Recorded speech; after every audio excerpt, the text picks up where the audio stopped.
Finally guys जो आ yoga mat છે જે ઓર્ડર કરેલી હતી એમાં કરીને લગા મોરા જીયારા ડરીને લગા ગ્રાઉન્ડ પર આવીએ ને એટલે અહીંયા ધક ધક થવા માંડે કે કેટલા લોકોને આવું થાય એટલે આવું થાય કે હજી યાર ગ્રાઉન્ડ પર દોડવાનું છે જસ્ટ તો ગ્રાઉન્ડ પર તો પહોંચી જ રહી છું અને જો આ છે મારી આ ન્યૂ મેટ આવી ગઈ છે યોગા મેટ જેમનું અનબોક્સિંગ કરીશું અમે રનિંગ કરીને ત્યાર પછી અત્યારે જ મારી ફ્રેન્ડને એ લોકો પહોંચ્યા નથી ત્યાં સુધીમાં મારે એક વિડીયો શૂટ કરવાનો છે તમારા માટે રનિંગ ફિઝિકલ એકેડમી માટે તો ચલો મેં વિડીયો શૂટ કરી લઉં અને ત્યાર પછી રનિંગ વગેરે સ્ટાર્ટ કરીશું સો ફાઇનલી ગાઈઝ અત્યારે આવી ગયા હતા ગ્રાઉન્ડ અને જુઓ અહીંયા એક વિડીયો બી તમારા માટે શૂટ કરવાનો હતો સારા એવા કોચ માટે તો એ બી થઈ ગયો છે અને જ્યાં સુધીમાં છે ને યુટ્યુબ ઓપન કરી ટ્વિટર ઓપન કર્યું ત્યાં ખબર પડી કે ઓલરેડી એ ટ્વીટ આવી ગયું છે કે પોલીસ દોડની તારીખ જાહેર થઈ રહી છે ઘણા લોકો કહેતા હતા કે હમણાં દોડ નહીં આવે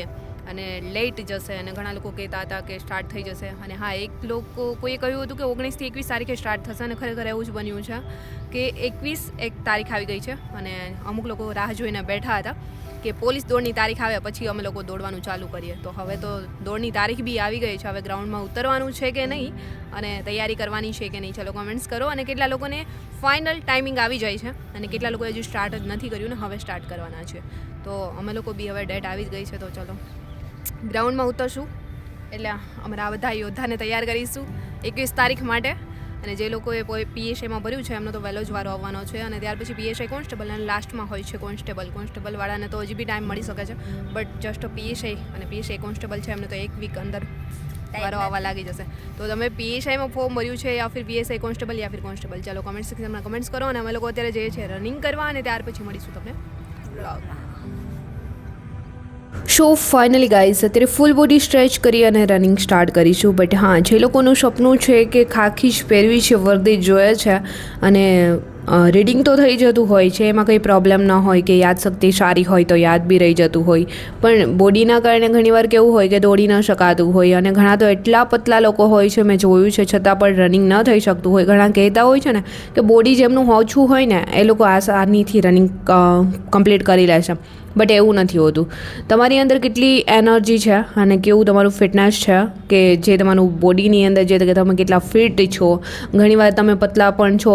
અને એનર્જી નથી અંદર અને કુપોષણનો શિકાર હોઈએ તો પણ આપણાથી રનિંગ ન થાય અને જ્યારે બોડી હેવી હોય ત્યારે પણ ન થતું હોય તો આવા વખતે શું કરવું જોઈએ કે જ્યારે તમે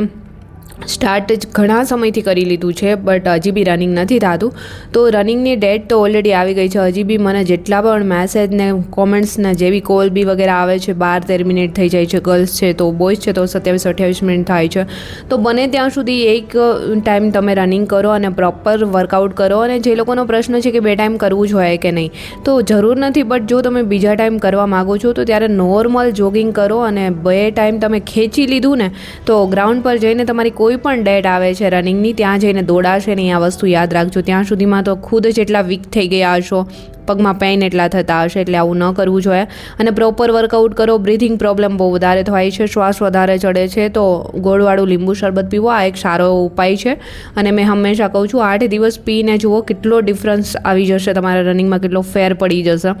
સો આ વસ્તુ એક કરી શકો છો તમે તો અમે જ્યારે બી ગ્રાઉન્ડ પર આવીએ છીએ નોર્મલ રનિંગ કરીએ છતાં પણ ક્લિયર તો થઈ જ જાય છે બટ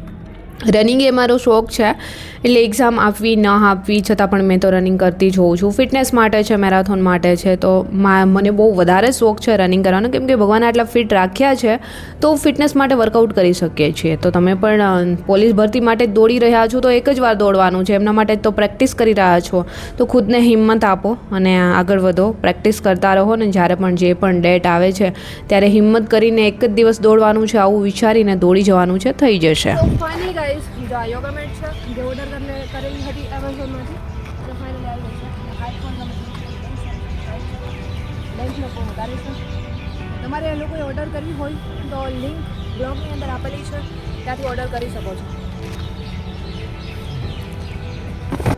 છો સો ગાઈઝ અત્યારે ઓલરેડી રનિંગ કમ્પ્લીટ થઈ ગયું છે અને ફૂલ બોડી સ્ટ્રેચ કરીશું. જ્યારે પણ તમે જાતે રનિંગ કરી રહ્યા છો તો દોડીને ડાયરેક્ટ ઘરે ભાગી નથી જવાનું અને ફૂલ બોડી સ્ટ્રેચ કરવાનું છે, નકર ઇન્જરી આવી શકે છે. બહુ બધા બોડીમાં પેઇન થાય, સાથળથી પગ દુખશે, નીચે શીન પેઇન થશે, પંજા દુખશે, કમરથી દુખવા લાગશે, આવું બધું થતું હોય છે. પણ ફૂલ બોડી સ્ટ્રેચ કર્યું હશે ને તો આવું કંઈ જ નહીં થાય. એટલે રનિંગ કરીને ફૂલ બોડી સ્ટ્રેચ કરવું ખૂબ જ જરૂરી છે. તો આજે બી અમારું રનિંગ કરી અને ફૂલ બોડી સ્ટ્રેચ કરીશું અમે લોકો. અને આ જ રીતે કંઈક ડેલી અમારું રનિંગ ચાલુ હોય છે અને નોર્મલી બી રનિંગ કરીએ તો બી કમ્પ્લીટ થઈ જાય છે. અને બહુ ઘણા સમયથી તો સ્ટાર્ટ નથી કર્યું, વચ્ચે વરસાદના લીધે છોડી પણ દીધું હતું. અને જ્યારે ખબર પડી કે ભરતી આવવાની છે ત્યારે રનિંગ તો સ્ટાર્ટ કર્યું હતું, બટ ખાસ ભરતી માટે છે કે નહીં એ તમારો હંમેશા સવાલ રહે છે. તો રનિંગ કરવા તો જવાના છીએ, એક્ઝામ આપીએ ના આપીએ, મેં હંમેશા કહું છું. સો મારી એક્ઝામની તો કોઈ રાહ નહીં જોતા, કેમ કે તમે લોકો કમેન્ટ્સ કરવા માટે તૈયાર જ હોવ છો, મને ખ્યાલ છે.